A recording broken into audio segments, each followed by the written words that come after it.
Hello, Faith Street friends. Today is a special day when you're watching this. And if you're watching it, what day is it? If you said Sunday, that's right, but there's something more special about today. Do you know what it is? Today is Mother's Day. Yep, where we celebrate moms. So if you're watching this and you're actually saying, Mother's Day was yesterday, this is an old video. I have a solution for that. So I made this special button here that allows us to kind of fix time. So if you're watching and you're like, hey, it's Monday or Tuesday, Mother's Day was a couple days ago, well, we're going to use this. You're going to pause the video, you're going to push this button here, and then we're going to fix our problem.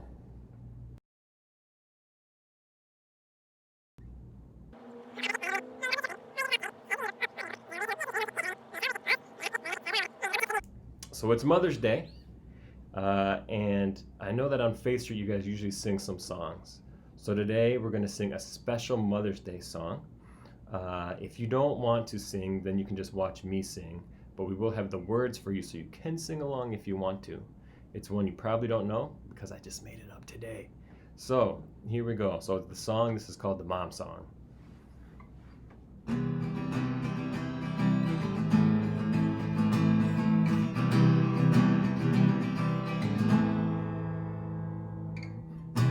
If you want her to, Mom will hang out with you. It's just what she'll do. She'll hang out with you, hanging out, her and you, playing dolls or shooting hoops. Mom loves to hang out with you, hanging out, you love it too.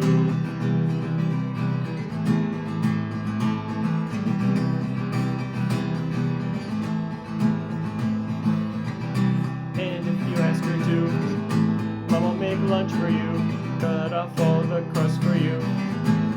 That's what you're into. Pork and beans, or grilled cheese. Maybe eat some nice ice cream. Ice cream for lunch? No siree. You know she'll make you eat healthy.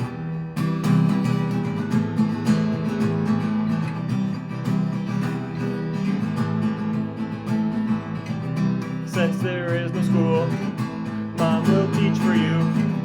Do some math with you and teach you how to spell Sudoku. Common Core, what is that? Is this lesson even math?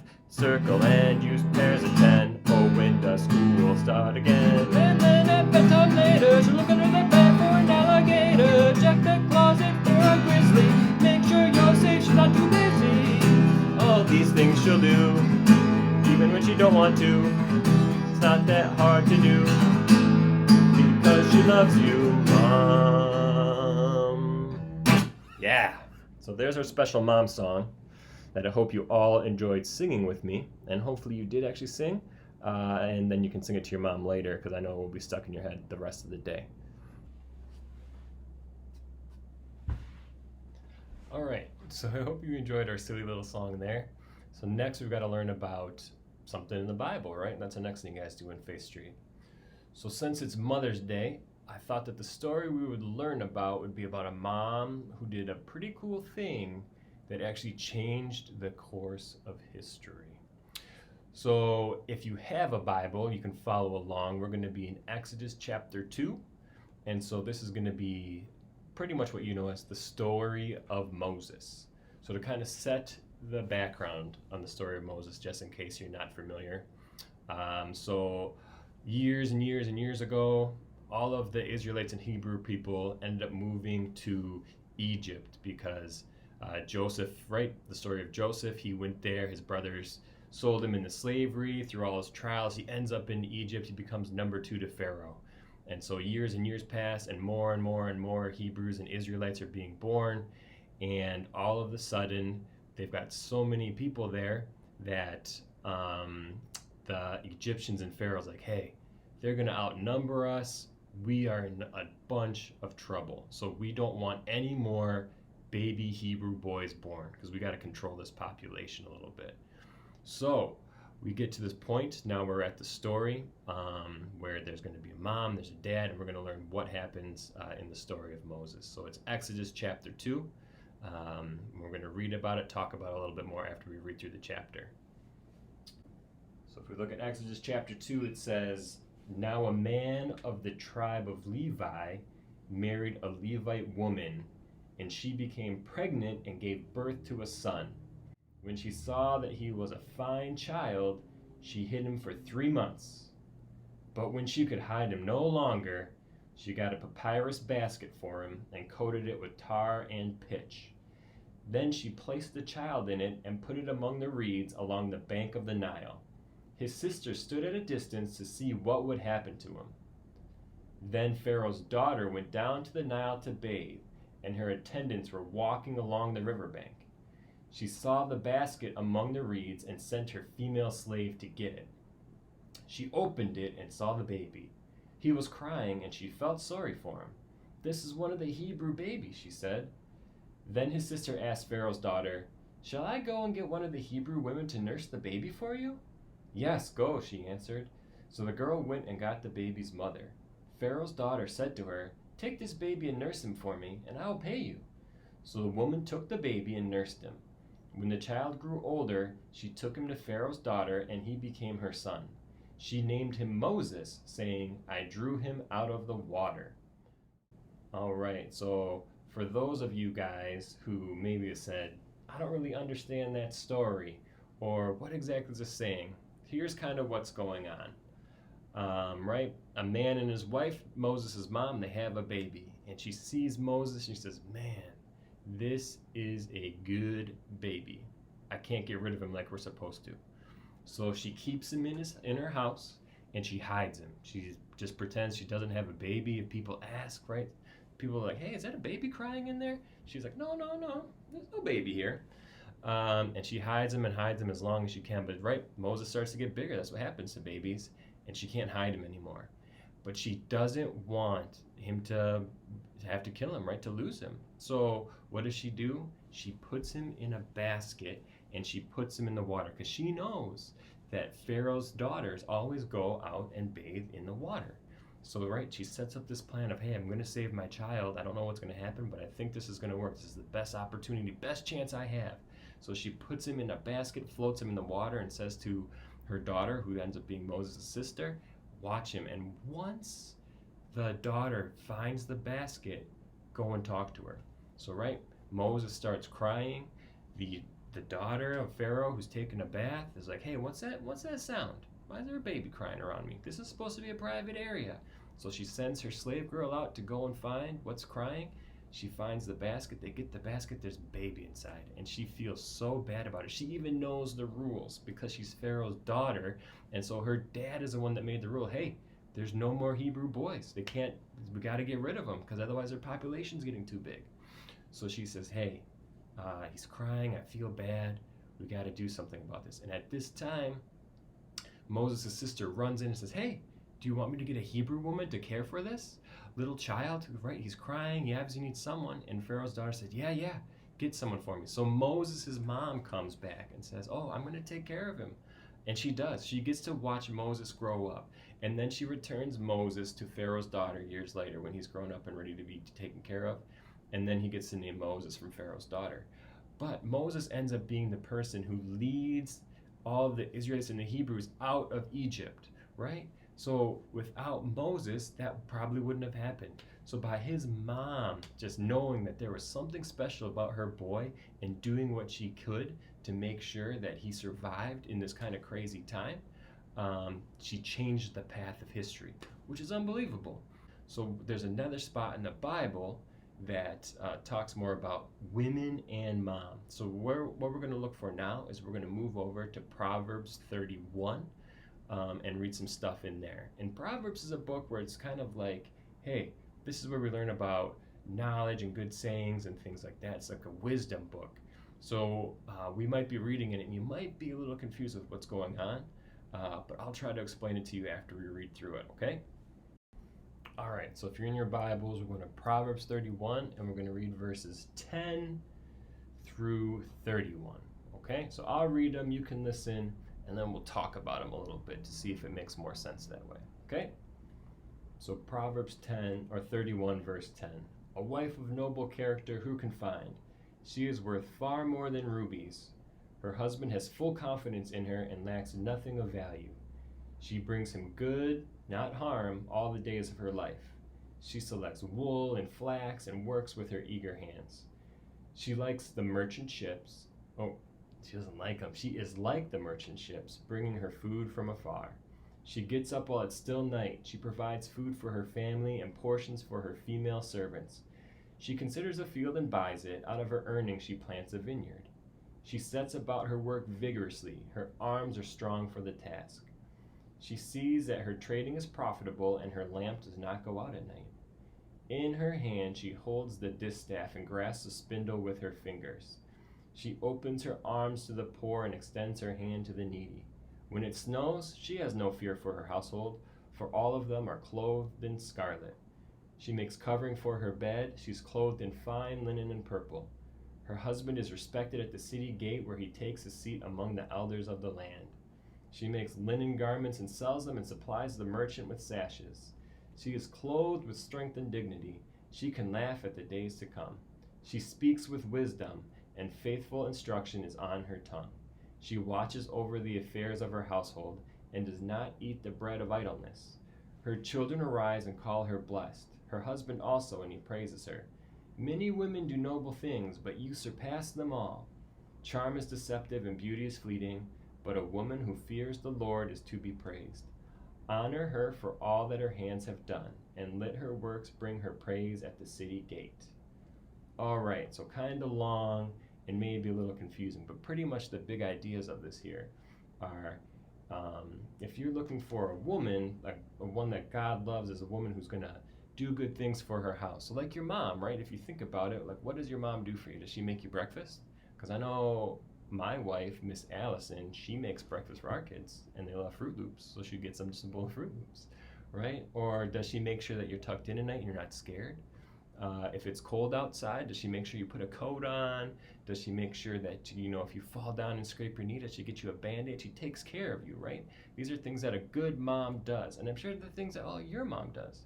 So what it says at the end there is, right, like when a mom does this, you guys as kids, you should say, man, mom is so awesome. We love her. She's the best. And then your dad, right, would say like, hey, you are the best wife ever. There's a lot of good women out there, but you are number one. So, right, so be excited about what your mom does for you, because it's not easy to do all the time, but she does it because she loves you.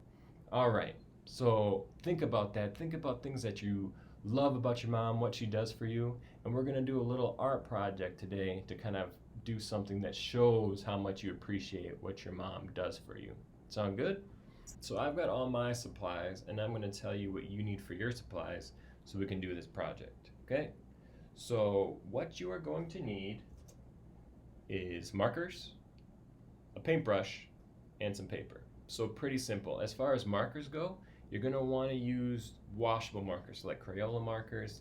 You don't want Sharpies, because if you use a Sharpie, this won't work. It doesn't work as well. Permanent markers, not as good. Paintbrush, you just want some simple art paintbrush, nothing too crazy. You'll also need a cup of water, right, to kind of wash your paintbrush in. And that's going to be kind of important, because you'll see in a second. And then you're going to need some paper, because we're obviously going to draw on this so you can make a project. And you can also, if you don't have paper, you can say, hey, what else can I use? Maybe a paper plate. Maybe you have construction paper that you might be able to use, but the best thing to use for this project is going to be white computer paper if you have it. And since most people print things, I think most of you should have white paper. So go and grab those things, and then come back here and we'll work on doing this kind of simple art project. All right, so hopefully you've had enough time to grab your supplies. So what we're gonna make here is kind of this fake watercolor heart. Then on the heart, we're gonna write something that we love about our mom. So kind of an example is it's gonna look kind of like this. Mine just says Happy Mom's Day here, but we're gonna do something a little different when we're done. So what we're gonna do is we're gonna try to fake watercolor painting a little bit. So some people are like at home, if you have watercolor paints, you can use that and that'll be fine. But this is kind of a trick to kind of fake watercoloring by using just some markers and then a little paintbrush and some water. So the first thing we're gonna do is we're just gonna scribble kind of on our paper. So we're going to take a marker, pop it open, and we're just going to try to color our paper a little bit. We're just going to kind of color it in the best you can. So hopefully my markers are a little dried out because my kids have been coloring a lot with these markers. I stole them from my house because I'm at my office right now. I should be working, but instead I'm recording videos for Faith Street. So don't tell my boss, but you can tell Miss Allison, man, I really like that Mr. J made this video instead of working. He probably had way more fun doing it. And I am having way more fun doing it. All right. So you're gonna have one color, then we're gonna pick another color to use. We're gonna color just below where we colored. And just keep working. And it doesn't have to be super, super good. We're just kind of scribbling. As if you look at my paper, there's just kind of a lot of scribbles going on here. And you'll see why in a minute. So, and I put a folder underneath my paper just so that I don't mess up the desk that's below me. So if you're coloring on a table, that's something you might want to do too, because it could get almost a little messy. So I would say, hey, if you could, you might want to think about putting something under the paper while you're coloring. So you might be saying to yourself, hey, why are you just coloring in straight lines? Well, that's what I'm going with for my design. But honestly, you can kind of color whatever you want to. I'm kind of making a rainbow effect, but you can do whatever you want to. You can just kind of go wild with this because it makes it very simple. So even people that you're like, hey, I can't draw, right? Maybe I don't know how to draw. I'm not good at that type of stuff. Well, that's okay. Anyone can scribble. So if you know how to scribble a little bit and just put a lot of color on paper, we're going to be just fine. So just keep adding colors as you go, right? We're just going to kind of keep adding and going. And hopefully you guys have been doing the art projects with Miss Cindy, because we've been doing them at our house and they've been a ton of fun. And she's also a way better artist than I am. So you guys learn actually cool stuff if you do the ones with Miss Cindy versus what we're doing here. This is just kind of, this is like cheater art. So with our little cheater art, we can kind of look good, but we're not learning as cool of things by doing it. So watch those Miss Cindy videos because I think you guys will enjoy them. Alright, so I'm almost done here with my coloring. And you want to make sure you color over your entire paper. I'm missing some of my paper, which is going to be okay. But you're going to want to color pretty much your entire paper, or most of it, because otherwise it's going to impact how big of a heart we get to make at the end of this thing. So keep coloring, make all your colors in there. And like I said, it doesn't have to be perfect. If you look at my scribbles, you'll notice they're not all great, but we're getting them in there. Mine, like I said, you don't have to color in a straight line like I'm doing. You can color kind of in whatever pattern you want to do this project. So just make sure some of your stuff overlaps a little bit so that you can get all the colors that you want in there. And as you'll see, my markers in a lot of spots, like I already said once, are drying out. This works better when you don't have drying out markers, but if that's all you've got, we should be able to fake it enough to finish our project. So my project looks like this right now. I just got a bunch of colored lines on my paper. Hopefully you guys have something even crazier than I do, because the crazier it is, kind of the better I think it ends up looking. So then what we're going to do is we're just going to take our paintbrush that's in water, it's just clean water. We're going to take it and we're just going to start painting on our paper. And what you'll notice what happens is the colors from the markers start to bleed a little bit. So it's almost like we're using watercolor paint. So what I'm doing with mine is making kind of this big, it's like a blending color wash, right? So, and you don't have to really dry off your not your pencil, but your paintbrush at all. Like kind of the wetter it is, the better it is. I don't think that's usually the case for when you're painting. But in this case it is. So once again, like I said, you don't even have to be super, you might say to yourself, man, I'm not even that artistic. But this is something where this is more like almost making a glorified mess. That's a lot of fun to do. So you don't got to worry about that stuff. We're just all making huge messes here. So just keep putting water over your entire, all your marker. Just keep mixing it around. And you can kind of swirl it if you want to add some different kind of shape-ish stuff in there, but otherwise you're just going to town with some water from your little cup there and mixing it with the stuff on your paper. So when we're all said and done, we're going to have kind of a cool little watercolor paper. And your paper is going to get pretty wet. It's going to be pretty saturated. So we're going to talk about that in a second. But just kind of finish getting all your water in.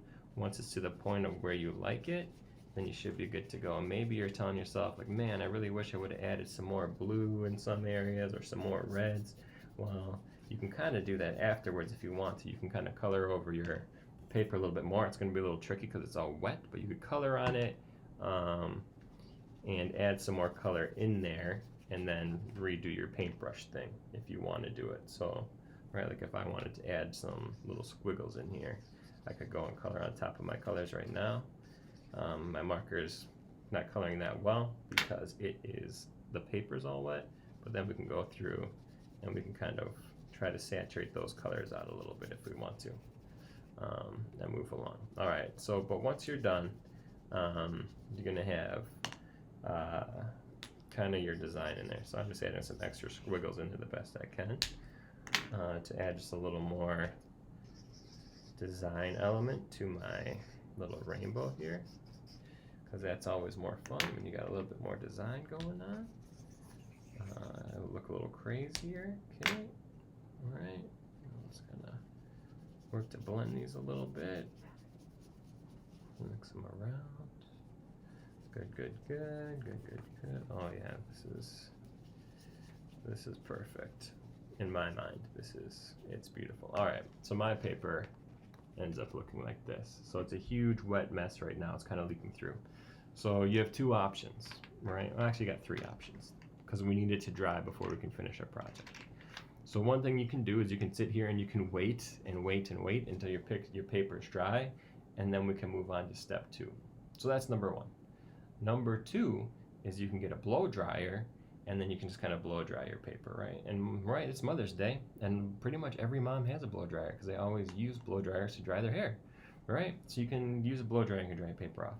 The third one that you can use, you're gonna need your parents' help with this probably, but you can actually put your paper in the microwave and that will dry it off. So if you put your paper in the microwave for about 15 to 20 seconds, that will dry your paper off for you, and then we'll be able to move on to step two.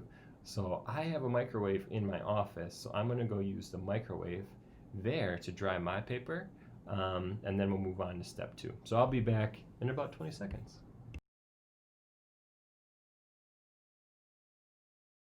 All right, so hopefully your paper is dry now. Mine took 30 seconds in the microwave. I had to do 20 seconds and then an additional 10 because it was pretty wet. But you should be good. So this is what mine looks like right now. So right, just kind of abstract-y, little color going all over the place. I'm sure your guys' looks better than mine. But now we're gonna move on to step two, okay? So what we're gonna do with our paper is we're gonna fold it in half. And so when I was little, they used to call this folding it hamburger style because we're folding it so that it's kind of staying the same width. We're not making it any skinnier, we're just folding it in half to make it shorter. So it's hamburger style. If you wanted to fold it the other way was called hot dog style. So maybe you guys still learn that, maybe you don't. But now you know. So now we have our paper folded in half, okay? So since it's folded in half, what we need to do now is we need to draw just a half heart, okay? And you're gonna draw the half heart on the side that's folded. So this is my fold side, so it doesn't open, right? That's where I wanna start drawing my heart. So if we're looking at my paper, it's the side, right? I got kind of pretty much orange there, kind of this orange line. So you're gonna take a black marker, and in this case, you can use a permanent marker. It doesn't matter what you use anymore because your paper's dry. I'm going to draw half a heart. So half a heart is going to look like this. You want it to be big. You don't want it to be small. So if you're looking at my paper, like I said, so here's my half heart. So you can all see it. And then right, if we opened it up, you can see it's just a half heart right there. So you want to start with kind of start down on your paper, draw up, and then draw down for the bottom of your heart, okay? So the next step is all we're gonna do is we're gonna take some scissors and we're gonna cut this thing out. So you're gonna cut along the line you just drew. And like I said, you're cutting from the folded side, because that's how we're going to get a heart that ends up being the same size and shape on both sides of the paper. So if you think about it, this is called like reflecting, right? We did like a reflection of what we just drew to make it even. So that's a trick when you want to make stuff even. You just draw half of it, and you can cut it out, and it'll be the same size on both sides of your paper. All right, so there we go. So now we're cut out, right? We have something that looks like this, and when we unfold it, we have our heart. And it's a nice little, like, right, kind of watercolory, all over the place, tie-dye, whatever you want to call it, design. So it looks pretty cool. So I'm pretty sure your moms will enjoy this. So then we need to write something on our heart, right? And we need to do something with this. So what we're going to do is you're going to take your marker, or you can take a pencil if you're afraid of messing up first, and then you can go over it with marker. But you're going to write something on this heart that you love about your mom. So you're going to write, I love that my mom does blank, or that she, is this. So for me, I'm going to write, I love that my mom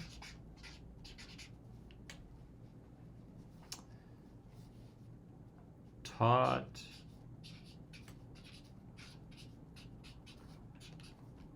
me to draw. So for me, that's what I put on there. So it says, I love that my mom taught me to draw. Because when I was little, I used to really like drawing, and my mom secretly knows how to draw pretty well too, and she would teach me how to draw some stuff here and there. So, this is obviously something I can give to my mom and say, hey mom, happy Mother's Day.